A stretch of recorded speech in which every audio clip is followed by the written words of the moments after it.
After work, Mark sat alone in his cramped apartment, scrolling through emails on his laptop, while the television played quietly in the background, its light flickering across the walls as rain tapped steadily against the window.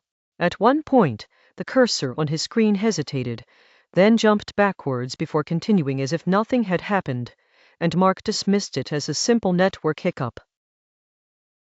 Later that night, Mark's attention was drawn to his phone blinking with a notification he didn't remember receiving. The screen showed a photo of his living room, taken just minutes earlier from a high angle near the ceiling.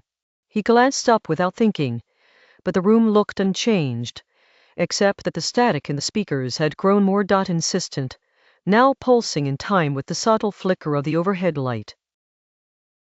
When Mark tried to leave, the key refused to turn in the lock, and every attempt to call for help ended with the phone freezing and playing a warped recording of his own voice.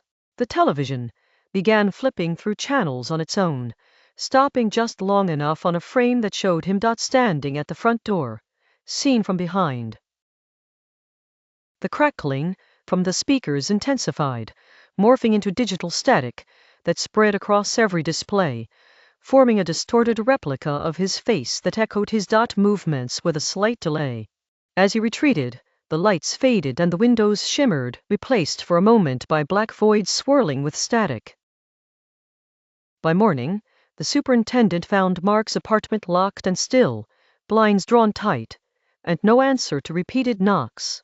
Inside, every device was switched off, and the only trace of Mark was the last photo on his phone, a blurred shot of the empty living room, taken at dawn, with a faint outline of static lingering by the window.